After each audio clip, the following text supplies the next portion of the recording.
Much of our population is based along the coastline, so too is our food production. The list of things that are caught, farmed and picked along this strip of green and gold is as varied as I am excitable. It's a coast of contrasts that I cannot wait to explore.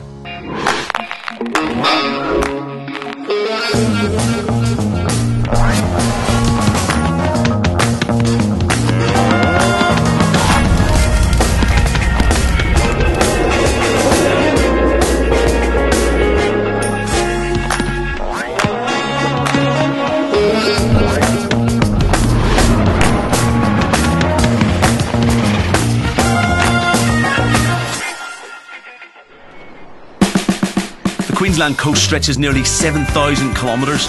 While to you and I this might mean sandy beaches, to farmers this represents our most fertile land. As a result, the majority of crops are grown within a couple of hours' drive of the coast. Food production still remains important to areas better known for holiday making.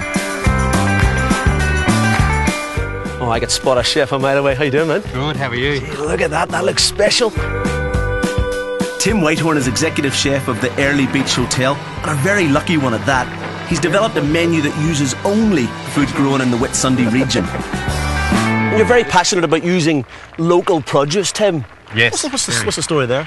I'd like to use that, what they call the 100-mile diet. Yeah. Yeah, it's awesome. So everything I use is from 100 k's or 100 miles. And there's plenty of produce to choose from? Heaps. And it's beautiful. Herbs, lettuce, everything you can think of. The fruit up here is awesome too. You're whetting my appetite, sir. Good.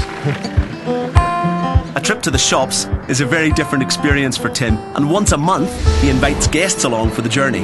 I tell you what, this is the nicest supermarket I've ever seen, Tim. How long have you been buying stuff from here? About 5 or 6 years, ever since I've been at the hotel.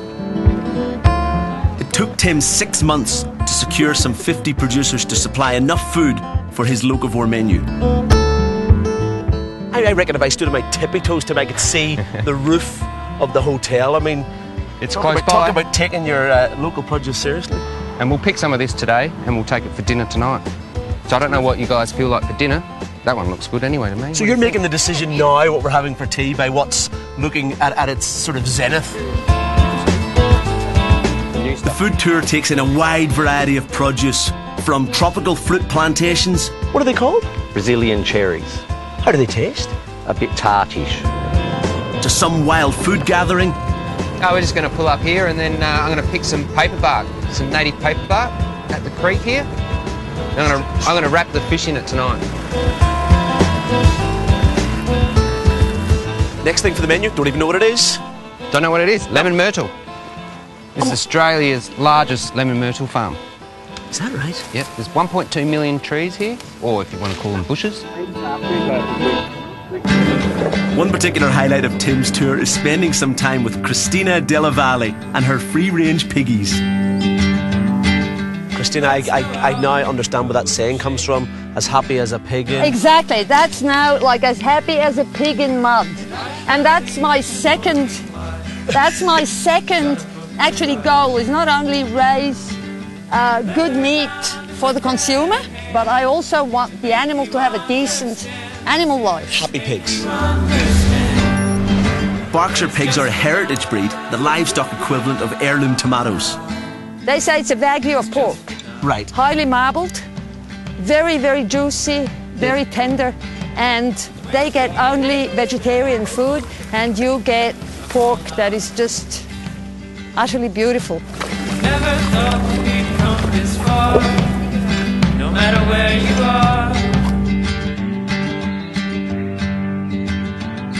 These two amazing animals, this is Jade and Jasmine. These are 100% American bison. And what Christina does to add to her amazing farmyard of animals is to cross these with beef cattle to create what she calls beefalo. Her hybrid herd produces a meat that is lower in saturated fat and cholesterol than standard beef. It needs just a fraction of the cooking time and is a perfect accompaniment to a strip of Berkshire bacon. What do you reckon, mate? It's so moist. That's probably the thing that sets it apart from me. It's the flavour dial is turned up full. It's so moist. Right? Excellent. Cool. Must be in the cooking a wee bit. No. It's It's in the kitchen where this locally sourced produce really shines. At the end of a day of foraging, Tim brings back the guests and the ingredients to Capper's restaurant to be part of the Localvore dining experience. Tonight our menu stars dishes such as macadamia nut pesto barramundi with grilled zucchini and diced capsicum, and beefalo rump with lemon myrtle infused mud crab and a watercress salad. Hey Timmy, how you doing, man? Good, how you going? Middle of service, everything's Yeah, going no, on. it's good. Action's happening. Is it all worth it? You know, you must have to go to a lot more trouble to sort of get your sort of team of suppliers together. Is it worth it? It's worth it. It's the passion I've got. It's what I want to do. It's for the hotel, probably costs some money, but for me, it's my passion. So Love it. That's why I do it.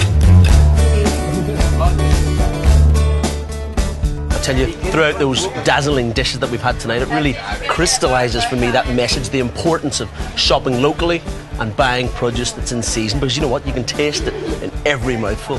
Just terrific, just terrific.